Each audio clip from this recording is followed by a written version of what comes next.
Mondy. What's up? What's up, man? What's up, man? We're here. News, reviews, updates, tidbits, factoids. We Yes, have, we have, we have a few things to talk about. Let's we get into do. it. We do. I finished 3 shows and 2 movies. How about you? I have 2 shows and a movie to discuss. Okay. Well, I know one of those shows that we both share is Invincible, so I'll say that one hmm for last. Let's do it. Now, one of the shows that I did watch, however, where am I? I'm sorry, guys. Paradise. This is the new show on Hulu. Um, Sterling K. Brown. yeah. Did you watch this? No, I want to Okay. though, but no, I didn't. Okay. Yeah. Well, I'll say this: Sterling K. Brown is a very fine actor. Obviously, fine as in like Pause. he's a good actor. I don't know why I use that word. He's a great Yeah. actor. Yeah, oh my god. Okay, off to a rough start. Okay, look, guys, it's been a minute since we did this fucking news pod. Okay, anyway, look, Sterling K. Brown's a really, really great actor, guys, and so I had Okay. no issue. I had no concern that he wouldn't be able to lead this ship, and he totally does. Um, the final minutes of episode 1, first I'm like intriguing. I'm like, this is a pretty cool like murder mystery. Sure, what's going on? I'm not going to spoil anything, by the way. But something happens in the final minutes of the episode 1. I'm like, okay, now I'm super intrigued. This is a whole new element of show that I'm really, really interested in now. This show does something really interesting with flashback sequences and the fact that they're very abrupt and they just happen out of nowhere. And sometimes the flashbacks have no context what's currently going on with the scene. And at first, it can kind of throw you off. It can be kind of jarring, but every flashback eventually makes sense, and the context that is needed is given by the end of the season. So I thought it was a really cool use of flashback because yeah, it was just something different. Now this show is basically a conspiracy theory show, or in seeing Oh. the conspiracy unravel from episode 1 to 8, or I believe, was really really fun. I'd be remiss if I didn't say this though. It kind of reminded me of this book I used to read in I believe middle school or high school called The City of Ember. There's a lot of parallels, and I'll leave it at that. A lot of Mm. parallels. I would not be surprised if the showrunner or the writers for the show read City of Ember, because I'm like, that's just a little bit too close, to home. So, Okay. but yeah. Now there is something that happens in the latter half of the season, which a reveal, should I say, in terms of this murder mystery, and I think it came out of left field, to be honest. And that's kind of my only gripe with the show. I can see people having even a bigger issue with that. But for me, it didn't bother me too much, but it did bother me enough to be like, okay, that needs to be noted in my notes.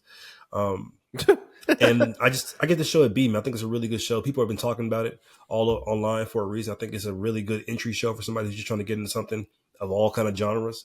And Mm. so, yeah, I think I recommend Paradise for sure. I give it a B. Next review, guys, that we had. Well, first of all, you said you watched 2 shows as well. What was the other show you Yeah. watched? Dragon Ball Daima. Please give me your review for Dragon Ball Daima. Yeah, this bullshit. Yeah, Dragon Ball Daima, guys. This is the final show from the beloved creator of Dragon Ball, Akira Toriyama, who passed away last year. Um, for some reason, he really wanted to make this show. I watched the show in its entirety, week to week, to find out why, and ultimately, I just don't understand why this show was made. Mm, Um, there were a lot of things that this show decided to change as far as the canon, and it seems like they were just doing it for their convenience because the show's been running so long. Like things like, okay, well, we established that the fusion means this back in the 80s, but the show's been running so long, and we kind of need some wiggle room with what the fusion really means. So we're going to change it and say that it's actually always meant this. And they did that a few times with a few things. I was just like, okay, whatever. wait, so I'm Um, curious, as the passive Dragon Ball fan, what did the fusions mean now? well, I mean, that was just an example of what they were doing. I mean, Okay. essentially, like the Patora fusion was supposed to be like forever. Like you can never undo it. Even though in the original Dragon Ball Z, they literally did undo it with Majin Buu's his like chemistry or whatever. Like it was just like some weird shit like that. Like okay, fine, whatever. I mean, we didn't want Goku and Vegeta to be fucking together forever anyway. But like in Dragon Ball Daima, they kind of explained that like, oh, it actually always has a time limit. And it's just like, wait a minute, no, it doesn't. Like, it doesn't. It literally doesn't. But Mm. whatever. That's neither here nor there. That's just one thing I wanted to complain about. Uh, the other thing is like this advent of we need every show to have, well, at least every mainstream show to have like this kiddie effect where like the characters get turned into babies or they get turned into children and they Chibi. go on this adventure. Yeah, like this chibi anime. I can't stand it.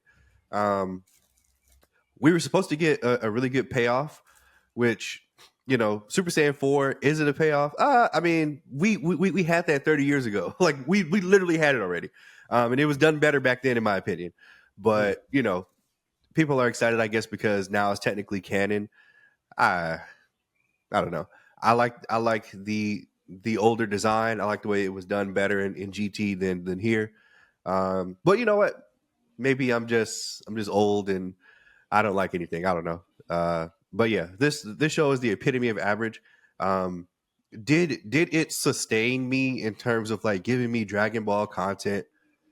Perhaps, but is that good enough? Is is I mean, like, do I do I want to see more of this, or do I just want Dragon Ball Super back ultimately? And I give me fucking Dragon Ball Super any day of the week, please. There's already like 2 or 3 arcs done in the Dragon Ball Super manga. I don't know what's taking them so long to animate it. Um, but we need to get going because Masako Nozawa is like 90 years old, who's the voice of Goku, and yeah, let's get it going, please. So Mm. yeah. Anyway, Dragon Ball Daima, average C. Watch it if you want. There are some decent fights in it, but there's literally nothing that's going to make me go back and watch this show again. There's not a single moment that I will ever YouTube. That's just my opinion. How So was the yeah. animation? I mean, the animation is always going to be great. It's 2025. Like, yeah, like the animation is beautiful. It's great, but animation can't save it. Like, not for me. So yeah. So I heard something happened in the finale just on Twitter that was just shocking to the world, and people were really very divisive on it. What was that? Super Saiyan Spoiler 4? alert. Oh, it was that in the finale that was divisive. Maybe. Okay, I'm not sure what else could have been divisive. apparently Super something Saiyan 4 happened. was like the only thing that happened. Yeah. Okay, just curious. Okay, next review, guys, is for Tyler Perry's Beauty in Black season 1, Oh part 2. Jesus, he's It is back. now out. He's back, y'all. It's on Netflix. And look, y'all, I'd be lying if I said I wasn't excited for this. Now, season 1 was very flawed, but I said it's one of the most entertaining things Tyler Perry has done in years. And so I was ready to get back into this season. And just within the first 15 minutes of this new part 2, man, it was just balls to the wall madness. And I can't tell if the show's embracing that madness or if it's just really trying to take itself serious.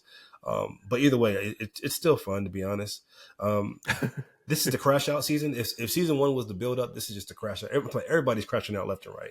Our main character Kimmy is just a complete crash out. Tyler Perry has poor old actress Debbie Morgan doing saying some wild things for an older woman. But I saw an interview where she apparently said that she's having the most fun she's had in a very long time. So kudos to her for that, I guess. The acting from a lot of these characters is just literally abysmal, but it's to the point now where it's part of the charm of the show. Like just the characters' reactions to some like earth-shattering news, guys. Like there's this character named Angel who is by far the worst actor in my opinion on the show. He'll just be like, Damn. "Wait, what? Hold on, what happened? Man, you can't do that." It's just and it's part of the charm at this point. It's built into the grain of Okay. the show. There's so many. Tyler Perry is obsessed with death fake outs for some reason. Like at least 4 characters die that we think are dead or end up not being dead. And so I've learned in movie and TV just a rule of thumb, guys. If you don't see the character's dead body, they're not dead. I hope I don't ruin TV and movies for y'all, but that's just a point in writing that you should know about. And it dawned on me on the very last episode of the season that I'm like, okay, this is not wrapping up. If anything, they're introducing more storylines. And so, of course, it's set up for a season 2, which has been renewed by Netflix. So Beauty in Black is there's more to come. I'm going to be excited when it comes out. I'm going to expect bad TV, but I'll still be excited, to be honest. All right. In the words of Aaron Paul, he can't keep getting away with this, but yet he can. And so I give Yeah. this season a C minus. I actually enjoyed season 1 a lot more just because the build up was more fun than I guess the crash. Okay. But overall, like I said, bad TV, but not lying if I said it wasn't fun. So let's move on to the next show review, guys. The big one, Invincible Season 3, now streaming on Prime Video. Just wrapped up its finale. Fresh thoughts. Please give me your thoughts. Yeah. I'm not sure where I want to begin here because I feel like I have a lot to say about this season. So I guess I'll just start out by saying that the finale was awesome. I really enjoyed this finale with Jeffrey Dean Morgan's Conquest and Stephen Young's Invincible. I think that the finale kind of needed to go where it went in terms of we really needed like a 20-minute fight scene, because it was something that we've just been deprived of, like all of season. Like, okay, hold on. My entire thought on season one of this show was that I loved it because it was Omni-Man and Viltrumite centric. My thoughts on season two were that it was a down season because the Omni-Man and the Viltrumite thing was like an afterthought back burner plot to the Angstrom Levy thing. So here in season three, they kind of tried to put it to the forefront, but it was still in the back burner. So anyway, um, my point being, the best part of this show is still when it's focusing on Omni Man and the rest of the Viltrum Empire. And in the finale, that's what the fuck they did, and it was awesome. Jeffrey Dean Morgan is so funny because in the season 7 ending, when his character premiered, I literally couldn't tell that it was Jeffrey Dean Morgan's voice.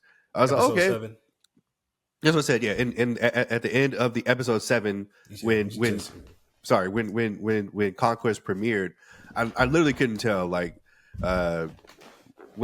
stand ready, worm, or whatever the fuck his little line is. Like, I couldn't tell. And then they released the promo for all his speech that he was going to get in the finale. I was like, okay, yeah, it's literally just Jeffrey Dean Morgan again. But yeah, like I enjoyed the character of Conquest. Nigga is absolutely nuts. He drove Mark to his super bloody ending, which he has to have in every single finale. Adam Eve needs to be stopped. Like, what can she not do? Like, this bitch, this is like, is she just God? Like she her powers are just insane. By the way, and yeah, like the whole Viltrumite thing is it's slowly built this season. But I actually appreciated it this time because I was kind of ready for it, because it seems like they're trying to drag out this like it's almost like Robert Kirkman and the other show creators know that this is the meat, like the meat potatoes, and they don't want to give it to us. They just don't. Like, they are gonna make us fucking wait 10 years before we finally see this big war that they've been telling. So but yeah, shout out to Stephen Young this season. His voice work was absolutely incredible. Especially yeah, especially with all the other marks that he had to voice. I thought was so funny. And Mark, I mean not Mark, Oliver. Oliver was an actual welcome addition to the season, in my opinion.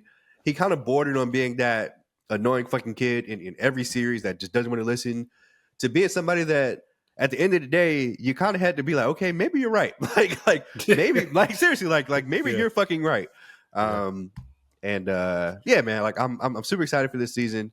I give Invincible Season 3 a B plus, and I think that it's going in a great direction. I still it's gonna sound awful to say. I still don't really care about like Amber and William and like Debbie, and like I just don't care about them anymore. Like Machine Head, the little Chinese nigga that turned to a dragon, like I don't care, bro. I don't care. I just want the Viltrum stuff. But obviously, they've got to space it out. But yeah, B plus, Invincible Season 3. Oh, one last thing I want to mention. People have been shitting on the animation for this show since it debuted. I've literally never had a problem with the animation until this season.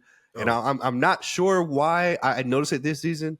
But it was really just little things. To me, it was Aaron Paul's Powerplex. It was like, okay, like obviously he had the super cool intro with the title card, but sometimes it felt like the emotion that Aaron Paul was putting through his voice performance didn't portray to the screen and what his act and what the animation was doing. And I felt that way a few times this season with strictly just the voice acting to the animation.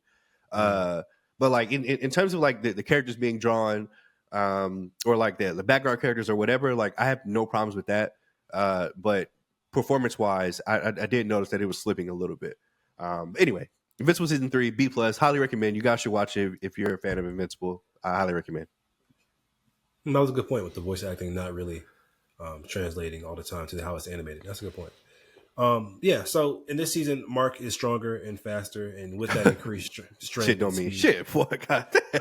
Well, I'll say this though. I mean, with that increased strength and speed, also comes increased aggression and increased anger. Not unlike his father, Nolan, which I thought was interesting kind of parallels there. And my favorite part of the season is the mirroring between Mark and Cecil's journey. I thought it was really, really cool seeing Cecil early on in his career be even more so idealistic than Mark is now, and see him evolve to this jaded man that he's become. And I think Cecil, man, at the end of the day, I agree with a lot of his decisions, to be honest. And I think that if you put yourself in Cecil's shoes as the protector of the planet, he's making a lot of logical decisions. I love the quote that that said like you can't be you can be a good guy, you can save the world, you can't be both. It kind of reminded me of that quote from Game of Thrones: "A good man can't be king." Because with that amount of power, and that amount of influence, you've got to make some decisions that kind of toe the line. And like one of my biggest problems with like Batman, I know it's kind of offshoot, but not really, is the fact that he doesn't kill. And I feel like as a hero or as somebody that wants to do good for the masses, you have to kill at times. And I know that that's a very slippery slope because a lot of villains use that same logic to kind of like justify their own actions. Well, I have to kill in order to do the right thing. But I think that's a line that a hero needs to toe. And so what you said about Oliver being right, I kind of agree with. Like, and I think Mark learns that by the end of the season. Now this season is littered with a lot of, like you said, really great voice acting performances. Obviously, Stephen Yeun and Sandra Oh as Debbie. I think that Sterling K. Brown needs more respect as Angstrom Levy. He does a great job, in my opinion, in that role. Boring. I like it. As you said, Jeffrey Dean Morgan, all my Walking Dead fans getting to see Stephen Yeun and Jeffrey Dean Morgan clash again. Aaron Paul was by far the standout for me in terms of voice acting performances this year. I don't think Aaron Paul has ever taken a role where he wasn't a crash out, and he's crashing out again. I mean, Powerplex is the definition of a crash out. Yeah. I love the BVS inspired opening. I don't care what you say, that was inspired by BVS when we just see the fight between Omni-Man and Mark from a citizen's point of view. Really, really cool there. And I think just the best title card in the entire series was in an episode. I'm a nerd for title cards, guys, if you haven't learned that by now. But like this series is riddled with a lot of just great title cards throughout the entire series. But this one right here, when Powerplex is screaming Mark's name over and over again, we get to see it flash on the screen. Like that was just like, oh my God, that was chef's kiss. I'm sorry to my soul sister Amber, but I've been rooting for Mark and Eve secretly this entire time, so I'm glad they're finally an item. It feels like the show writers are trying to really course correct her to a point where it's like it's not even like it's perfection. Like I know she had like a lot of issues from the fans in season 1, how she was portrayed and her reactions to Mark, but like the writers like obviously internalized that and okay, now we're just gonna make her perfect. Like she has no problem with Mark dating Eve, she has a new boyfriend, and honestly, perfect means boring in my opinion. So I hope Amber has more dimension in coming seasons to come, in my opinion. Nigga, what? Are we talking about Amber? Yeah, Who gives a fuck unlike about you, her? I care about other my characters. I God. care about Amber. I care about Debbie. Unlike you, I care about Oh other my characters. God. Nigga's giving an Invincible Season 3 review to a character that had literally fucking 2 seconds of screen time. Okay, yeah, Amber. What? Why did Amber have more to do with Season 3? Shut the fuck up. You're That's not what I said, by the way. I'm a bitch. A bitch. Nobody cares about Amber, nigga. I'm deleting this part. Okay. Don't worry. Yeah, I'm going to help anyway. you out. Don't worry. But you know what? That goes to my next point, which is that I know Amber. people like you oftentimes speak about how their biggest complaint with the show that the Viltrum Empire thing is always in the background. Mhm. And I always counter that with, I have no problem with that only because if the Viltrum Empire thing was on the forefront for the entirety of seasons 1, 2, and 3, then that would be the end of the series. Yeah, good. And Get it over with. No, I love this world of Invincible. And with this looming threat in the background, we get to see the world built out more, fleshed out more, and more character development. I like Villain of the Week episodes. I like the Chinese nigga turned into a dragon. I like that episode. That was a really cool episode to me, in my opinion. How many I like times seeing are we Titan. going to see these little creepy little things that's taking over the humans, bro? Like how many times? He's like, it's almost time. But Julian, that kind of stuff strengthens the world building. Like if we got all that, if we got all the Viltrum Empire thing at once, it wouldn't mean as much as when it will when it finally comes in season 10 or whatever. I promise you. Season 10? Yeah, Yeah. Robert Kirkman, you better fucking not, bitch. You better fucking not. Anyway, yeah, like I said, so I don't mind it being. Now, I do agree. Eventually, they have to address it and with all the intensity that it deserves. But for right now, I have no problem with it being on the back burner. Now, my issue with this season, my biggest issue was the Invincible War. This thing that was built up. I didn't feel the scale of it how I think the show wanted me to feel the scale of it. Um, I feel like this for this week long event, the world is being destroyed. I feel like it just kind of came and went. Yeah. Now it does lead to with a really great finale, which I agree with Conquest. And we do get to see the death of Rex Blow, which is very similar to Gambit's death in X-Men 97. Mm-hmm. Which I really grew to really love Rex Blow. I really hated that guy in season 1. In season 2, with the whole Little League thing, he like totally won me over, and I really loved him in season 3. So that kind of death really meant something, but I didn't really feel that scope of it because it just kind of came and went, But like you said, great finale, man. I knew Mark had dog in him, but I didn't know he had this kind of dog in him. Like Mark, I have a whole new respect for Mark Mero. Like Mark will fight until he fucking dies. Like Mark is a fucking dog, bro. Like you said, Adam Eve basically has a Phoenix Force trapped inside of her. basically. So it's interesting to see her powers grow down the line. I'm happy to see Damien Darkblood again. I mean, I'm probably one of the only Damien Darkblood fans. No, I was like, hey. I thought he was really cool in season 1. But is he bad now? Is he trying to raise the fucking devil? I don't know what's going on, but we'll find out. We'll definitely find out. Like you, I agree. I give this season a B+ as well, which is interesting because every season has gone down like a slightly. I gave season 1 an A, season 2 an A-, season 3 a B+, but still, I think it's a really, really consistently good show. I think that when it's all said and done, this can be considered the greatest animated superhero show of all time. Right now, I think it's still Batman in the Animated Series or Justice League Unlimited, which I have no problem with that.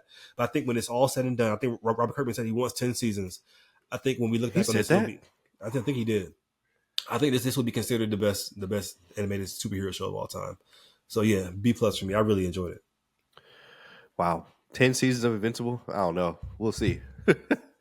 We will see. If it's based on the comics, maybe there's a lot, to get to, Maybe. Because right, if you think about it, they have no means to fight 50 pure-blooded Viltrumites right now. Yep. All they have is Battle Beast which I love the fact that he's back, by the way. He's such a fucking dog. Or a cat, should I say. We have Alan the Alien. That's the only big guns they have on Mark's side. And of course his dad. So yeah. For now. Well, what movie did you watch? Love Hurts. Okay. Yeah. I'll give my review for My Dead Friend Zoe. You can give your Love Hurts review, and I'll give my review for Mickey 17, and we'll wrap up the reviews. Okay, so there's a movie in theaters right now called My Dead Friend Zoe, starring Sonequa Martin Green. For those who may know her from The Walking Dead, Sasha. Also Star Trek Discovery. She's the lead of that show, I believe. You all right? Okay, maybe blowing his nose, maybe. It also stars Morgan Freeman. Always good to see him and Ed Harris as well. I think Ed Harris in this film gives the best supporting performance of the year so far. The year's only in March, but still, it's a really good performance in my opinion. Now, this is based on a true story. I'm not going to spoil anything, but basically there's a Army veteran who comes back home. And as the title would suggest, her friend Zoe died overseas, and she has been having to cope with that and live life with this PTSD of being a veteran.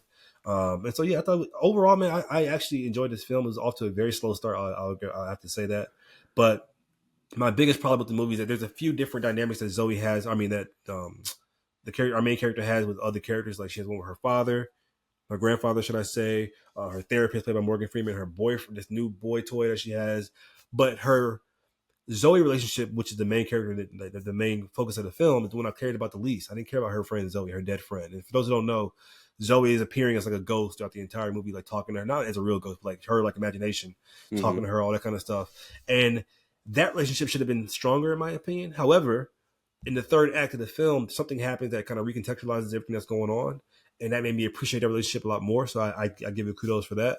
And as the movie should, like I said earlier, this movie got better with each act. Act 1 was like, okay, I was like, this shit might be kind of ass. Act 2, I'm like, okay, this is getting kind of good. And by Act 3, I'm like, this is a really good film. And so overall, I ended up giving the film, I believe, a B. It's very military veteran centric. And so my hope and prediction is that demographic of people will feel very represented in this film. But people who aren't even have any kind of ties, like me, I have no ties to the military, I still was able to enjoy it as well. So I feel like if you have, like I know you have like a big military family, right? I think that they might probably enjoy this movie, or even appreciate it even more than I do. And so also I think it's something really cool that happens as well is that this movie has like it's like Sing Sing, in which every actor in Sing Sing, like based in its prison, was like actual prison people. These are actually like army vets that are playing all these like supporting roles, which is really really cool as well, Mm. including Morgan Freeman himself, which I didn't know that, which they revealed at the end of the movie. Like, okay, Morgan Freeman was also an army vet. They showed his army picture, all that kind of stuff. So I thought it just brought like a level of like authenticity to the movie that I think is really needed. So Cool. I give My Dead Friend Zoe a B. No one's really talking about it, but I think it's a good film. Got it. Okay. Let's talk about Love Hurts. This is the Yeah, movie starring Ki-Hoo Kwan that came out probably, I guess, a month ago at this point. I decided to watch it on Valentine's Day. streaming. And yeah, what boy. So look, when Monty reviewed this film on the pod, I think he explicitly said that something along the lines of I could have saw this on streaming, something along the lines of, and yeah, I quickly realized about 10 minutes in what I was getting myself into, and look, I will say that some of the fight scenes were pretty innovative. I was like, okay, like I've never really seen that before. Like that's cool. Like okay, like Agreed. I can respect the choreography, but the script was just dull and boring in my opinion. And I don't know if I've ever literally said those words together. Like the script was just dull. Like who the fuck am I? But seriously, like it was just lackluster. I literally fell asleep on it. I don't think I've ever done that in my life. Like I fell asleep on this and had to finish it the next day. First of And all, you've done that. You've done that a couple times. have You've I? done that a couple Okay. times. Yes. Maybe it's my thing. I don't know. Maybe it's my thing. Yeah, but yeah. Ultimately, man, this movie just didn't do anything for me. Look, I'm a fan of Ki-Hoo Kwan. I Yeah. think that he can really act, but even he couldn't save this movie. And I think him being an action star was a little. It was a little weird. I'm not gonna lie. Even though he totally pulled it off. Like Mhm. I believed everything that he was doing in the film. Um, but like it was a little weird seeing him like on in that lens. Like you said, Marshawn Lynch is just there to be a goon and just be funny. Which he's literally just playing himself in everything that he does, and Everything he does. Yeah. I want him to continue doing that because he's fucking hilarious. This nigga literally stuffed him in the refrigerator and through the refrigerator. It was just like, yeah, pump bit. It was like, okay, Mark, like yes, yeah, like just keep being Speaking you, of bro. that, wasn't the pain tolerance of people unrealistic in this movie? Yeah, they were taking some stuff. I was like, They were okay, all taking right, his. all right, cool, yeah. But like I said, yeah, you know that was kind of when I knew, like, all right, well, this is gonna be one of those type of movies. So Yeah. yeah. Ultimately, this I can't say that this is a bad movie, because Yeah. ultimately I really don't think it's a bad movie, but Mhm. it just exists. This Yeah. is as average. This is just a C.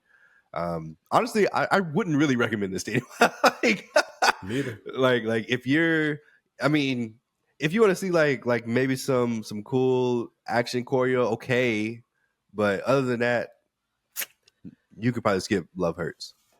Also, wasn't the chemistry between him and Ariana DeBose so weird? Like the love chemistry, I didn't buy it at all.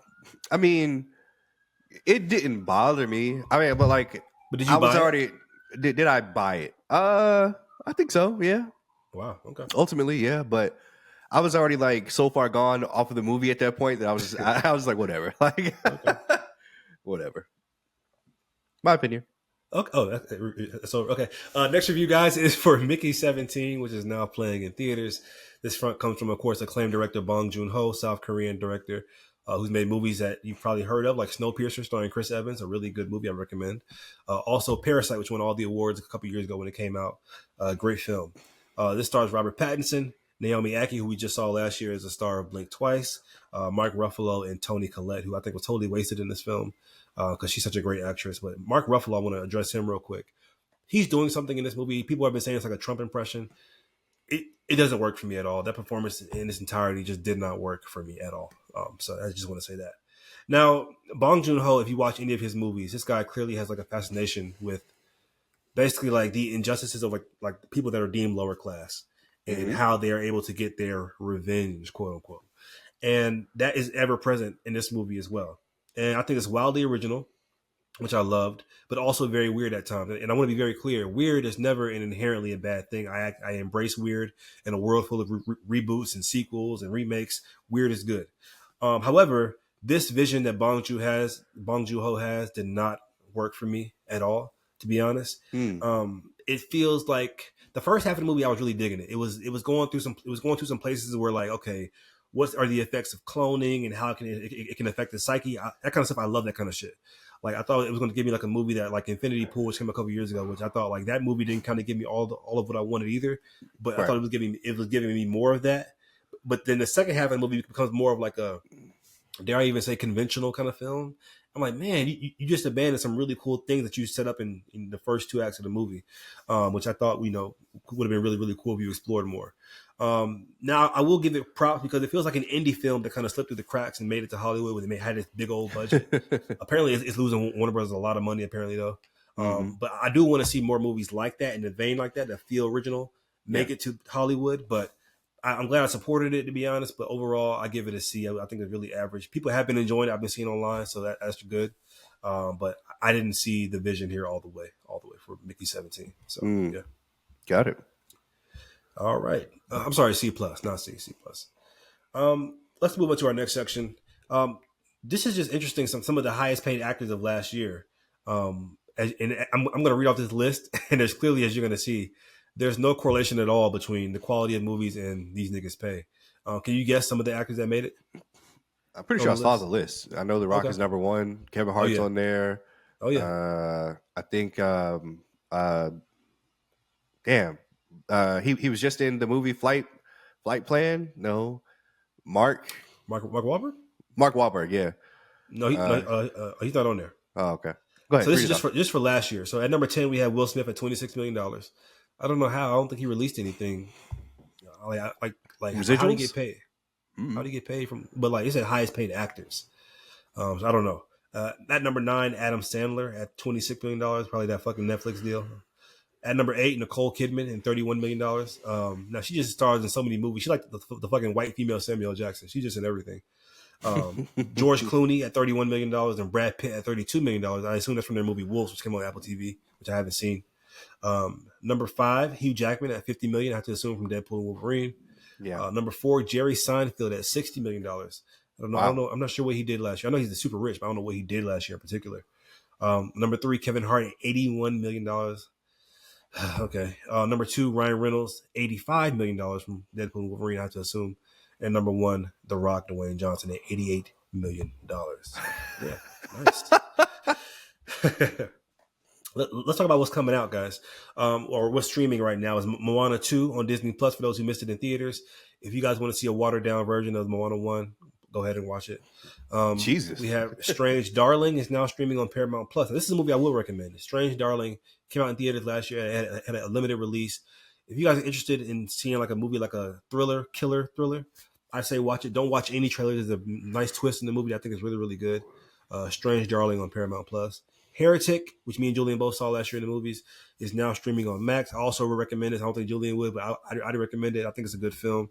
A24 horror-y kind of flick. It's more thinking, I guess, than actual, like, whatever. M. Night Shyamalan's Trap is now streaming on Netflix. This is a movie that Julien would recommend, which I damn sure would not recommend. I know Julien loved this movie. If you guys want to see M. Night Shyamalan's Trap, it is now streaming on Netflix. It was fun. It's fun. Let's talk about what's coming out, guys. Zendaya will play Shrek's daughter in Shrek 5. Now, there has been a Shrek 5 teaser, which is out right now. If you guys want to see it online, you guys will see that there's a redesign in the animation, which has caused the internet to go ablaze. People have been saying it needs the whole Sonic treatment, like just redo it. I agree, man. I don't know why they would. After 4 movies in, why would you change the animation to an iconic franchise this many years later? It doesn't make any sense to me. But Julie, do you have any thoughts? I know you're the biggest Shrek fan, but do you have any thoughts on your animation at all? Not the biggest Shrek fan, man. That's an understatement. I don't care about the franchise at all. I literally didn't notice the redesign. They look the same to me. So shout out to Zendaya. Are you curious to watch Shrek 5 when it comes out in theaters or no? Not at all. Not at all. Nice.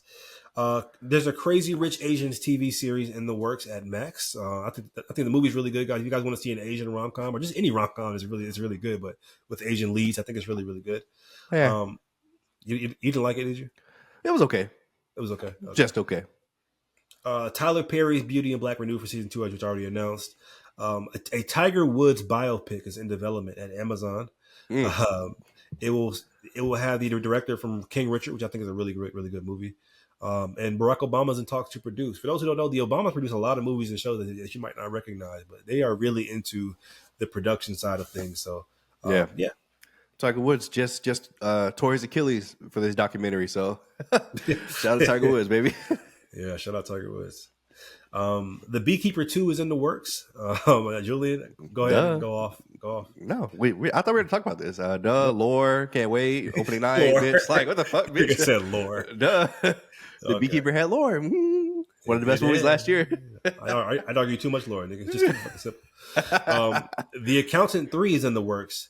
Damn. I hate these kind of announcements because I haven't seen part 1. I do plan on watching part 1 and part 2, but like now I have no stakes when I watch these movies because I know it's going to be a trilogy. But what are your thoughts on this? I mean, okay. Yeah, I love that. I mean, yeah, like you said, it's kind of weird that they announced it before part 2 even comes out. But maybe they're just so sure that part 2 is going to kill. So, whatever. Yeah. John Wick 5 officially in the works. For Interesting. all those who question whether he was dead or not at the end of John Wick 4, I guess now we have an answer. I mean, I knew he wasn't dead, but okay. I'm not going to doubt John Wick ever again. I'm sure it's going to be amazing, so I'll leave it at that. I mean, yeah. First of all, Keanu Reeves literally came out and said the character's dead. I saw that, yeah. And then, like the week after, it was like, "Yeah, you're back, bitch." So, You're back. You're back, bitch. Yeah, be there opening night. Yeah, I have literally no doubts about it. I know it's going to be absolutely sensational. So let's go. Yeah. And A Quiet Place 3 is now in development. So this takes place in the timeline of 1 and 2. I know it's still the same timeline, but Quiet Place Day 1 was a prequel. This follows Emily Blunt's family again. Okay, Julian's putting thumbs down. What's going on? Bro, I'm sick of it. They should have just made part 1 and just left it alone. But I think part 2, I don't think it was as good as part 1, but I think part 2 is a worthy sequel. I completely disagree. It was completely forgettable. And then the one that Lupita just did, Lord. Anyway, part 3, I'll be there opening night, but I don't want to be. I don't want to be. Yeah, man. A Quiet Place Part 3, I'm happy just because, like you said, A Quiet Place Day 1 did not meet my expectations. But I think if they're going to end it off on a movie, it should be within the Emily Blunt kind of timeline of events. And my only worry, though, is that the gimmick is getting older and older with each movie of the Be Quiet or the monsters that come in. So I hope they can do something very fresh to this movie to make it make sense and make it feel like revitalized, because that gimmick has really become such a fucking gimmick now. Yep. But yeah, we'll see. I trust John Krasinski if he's back in the director's chair or the writer's chair or whatever. Let's talk some Marvel news. I'm sure you saw online Avengers Doomsday and Secret Wars concept artwork leaked all over line. People were having big debates about it on TikTok. I don't know if you saw the TikToks, but no, a lot of interesting storylines that could have been. Like, if you didn't see it, do you want me to tell you some of the things that we saw, or you just want to? Yeah, go ahead. Okay, well, we saw that I guess this. Who knows, guys? If this is going to happen in the movie, but Hulk is going to be brought back with his wife now, who's also like a Hulk, and his son that we saw at the end of She-Hulk. I can't remember what else I saw. A lot of shit. There's a Black Panther was being like recasted by somebody. We don't know who. Look like who that was in the artwork. Yeah, so Doctor Doom obviously is going to be a big player, as we already knew. I'll think of it as I think of it. But what are your thoughts on the artwork leaking? And did you see any of the artwork at all? I saw the artwork. I went through it once, and I was just like, I mean, whatever. It honestly, it didn't mean anything to me. Honestly, I really don't care about this. Like this is something that, like, by the time the movie actually comes out, they could have completely scrapped just because it got leaked. So I'm not going to put much stock into this. I'm not going to go into the fan theories and the TikToks. It doesn't matter to me ultimately. Well, it could cause Marvel and Disney to have a major pivot, which would cost them a lot of money if they do choose to pivot off the ideas that were shown or leaked. And I'm sure the person that did leak this is dead by now, like dead. So I'm sure Kevin Feige had his team on his ass. Yeah. Fun fact: Michael B. Jordan actually auditioned for the role of in Winter Soldier of Falcon. which I think he could have easily pulled it off. I love Anthony Mackie as Falcon, obviously, and now Captain America, but I would have liked to see Michael B. Jordan. I mean, but that means no Killmonger in Black Panther, but I would like to see him as winner. No, that's not what it means, buddy. It means Anthony Mackie would have been Killmonger. Oh, God. Hey, Auntie. His little devious cheeks. Oh, Anthony Mackie Killmonger is disgusting. Yeah. So you know what? I'm glad things happened in the timeline. Thank you, Watcher. Thank you. Yep. You're welcome. Yeah, right. I see him in the background right there.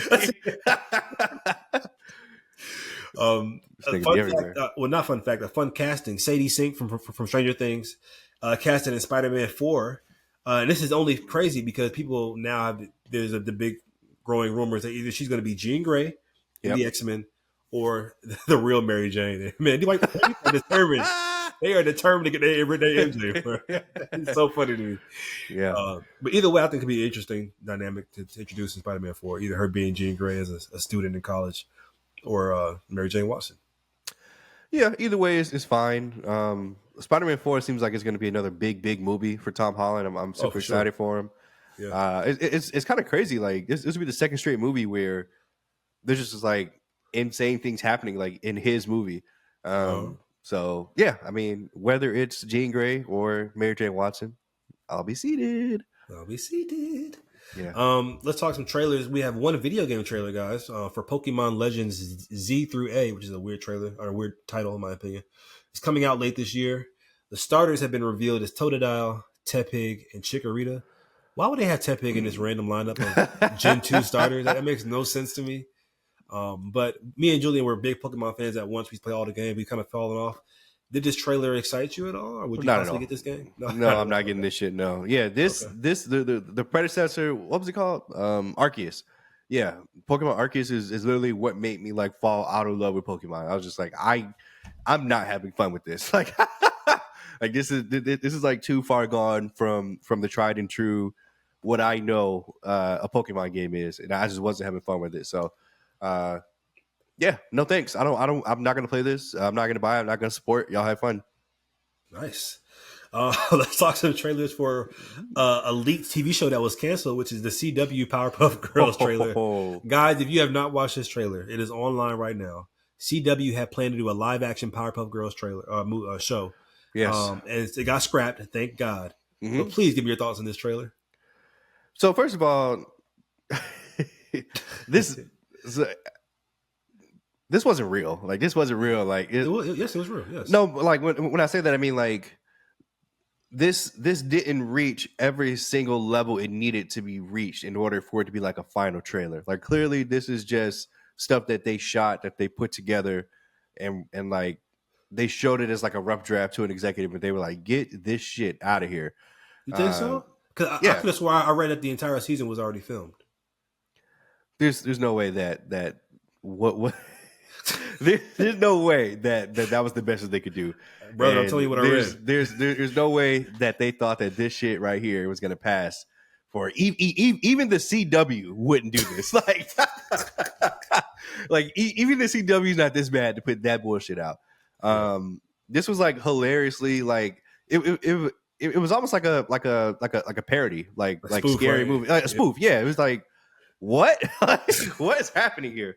It was very comical. I laughed the entire way through it. I watched like 3 times. I was just like, wow, this is crazy. I watched 3 times. Yeah, it's crazy. I died laughing at the part at the end where they were like, "There's this guy. Is Mo Joe? I was like, get this shit out of here, man. Oh, man. Get it out of here. Yeah. What'd you think, man? I'm sure you loved it. Oh, hell no. It looked horrible. I feel bad because it starred Chloe Bennett, who was the star of Agents of S.H.I.E.L.D. She was Blossom. She's a really good actress, and I like her a lot. But the fact that she was even attached to this is horrible. I was not a fan of Nigger Cup at all. I didn't like that. Bubbles. I don't understand. Like, get this diversity shit out of here. But yeah, it looked really, really bad, even like you said, for CW standards. But it was still a fun trailer to watch. Like, guys, if you have any kind of attachment to like Powerpuff Girls, just watch the trailer just to have fun and laugh at it. Be like, yeah, so have fun and laugh. That's exactly what you're gonna fucking do. Yeah. Now there's only one movie trailer today, guys. It's the trailer for the live action Lilo and Stitch movie coming in theaters May 23rd. Did you ever see the original Lilo and Stitch, the cartoon? Never. Wow. Okay, well, give me your thoughts on the trailer for this. This didn't mean anything to me. The characters look ugly. The little girl looks ugly.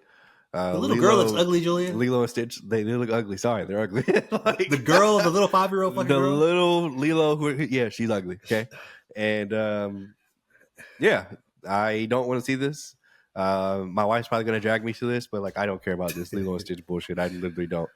I have no like nostalgia, no emotional attachment, which is great. So that means I'm probably gonna enjoy this film when I actually go see it. But like I'm not excited for this. I literally don't know when it comes out, and I'll probably stumble into the movie theater to watch this. So yeah. Well, first of all, that little 5-year-old girl was cute. She's not ugly. Now, Nani, who's her big sister in the cartoon, was notoriously thick. She's not in which, you know, that was a big point of contention online. But honestly, this trailer really pissed me off, just the same way that the trailer for How to Train Your Dragon did. It looks like a shot-for-shot remake of the cartoon. The cartoon has so much magic, man. It's such a great film, whether you are older or a child. I think you should watch it, really do. Random wreck. No. You will have the power. You literally don't. I do. But yeah, guys, this trailer didn't. It's sad to me just because of how good the original was, and it looks like a non-magic remake of it. So yeah, that's where we are these days in film. Nigga, Monty genuinely got sad. What nigga said? I did, man. I watched it around like a sad fan. I'm like, this is where we are. Okay. Anyway, I'm sure kids who have no context will enjoy this film and love it just like how you will. But to the ones who it really matters to, it won't mean anything. Last segment of the pod, guys, as you guys might have known or may not have known, we started a new segment where it's called Random Recommendations, where every month Julien and I exchange 2 movies that we have never seen or haven't seen in a very, very long time to watch. Now, I gave him 2 movies for February, which were I Am Legend and Lord of the Rings. I don't think he's watched those yet, but those reviews will be coming soon, preferably on our next news pod because he's been busy moving and all that kind of stuff. I watched his 2 movies, however, which were Rumble in the Bronx and Jason Bourne, The Bourne Supremacy. Bourne Identity. The Bourne Identity. And so I'll be giving those reviews on our next pod when we do our news pod. That should be really fun. Look forward to that. But now we are giving our March random recommendations to each other to watch, which will be fun. So, Julien, I'll give you mine first, or we can go back and forth. Pause. Yeah, so let's do it. My first March recommendation for you is an Edgar Wright film called Scott Pilgrim versus the World. I've recommended this to Julien before in the past, but now I have the power to make him watch it. He has to. If you like anime, if you like video games, if you like comic books, this is tailor-made for you. And so Scott Pilgrim vs. the World is my March random recommendation for you, number 1. So please give me yours. It is the horror film, in my opinion. This is probably top 2 horror film I've ever seen. The Thing? It is The Thing. Okay, it good. is The Thing. I've been meaning to watch that. It's time. Nice. It's time. Hold on. I'm sorry. I'm writing it down, guys. All right. My number 2 random recommendation for you is a movie from the director of Mickey 17, Bong Joon-ho. I think it's his masterpiece. It's his magnum opus. Parasite, South Korean film, all subtitles. But I think it's one of the best films, ever made. So yeah, Parasite by Bong Joon-ho, South Korean film. Please watch it subbed. I mean, I'm sure you will because you watch animation like that. Nigga really just tried me. Yeah, my second for March is another horror film. Oh, in my opinion, it is. We are. It is. It's one of my favorite movies ever. But the sequels are just they're awful. Okay. The very first Saw. Oh wow. Okay, I've never seen a single Saw film. You're gonna watch the very first Saw, Mondy. I'm gonna caution you again, bitch. Whatever you watch after that, that's on your ass. Okay. Don't fucking do it. It's like 10 Saw movies. It's not a single good one after that. That's crazy. I mean, to me, but like, okay. But yeah, just watch Saw 1. Is it making good in one of the Saw films? You don't want me to answer that question. I don't want to answer? You don't want me to answer that, no. Because she's in it for 5 minutes. So. Oh, damn. Yeah. Okay. Shout out to Saw 6. Yeah, she dies horribly too, by the way. But yeah, that's it. Yeah, I hope you enjoyed these two films. I will get my 4 films done as soon as I can, and Okay. we will reconvene. Saw in The Thing and Scott Pilgrim versus the World and Parasite. Guys, that Yep. wraps up our news pod for today. Don't forget to like, comment, and subscribe, Yeah. and share if you're feeling frisky. All that. Good to see you guys again. And stick around because our next pod will be Invincible versus X-Men 97. More details coming soon. I hope you guys are excited for that. Let's get into it.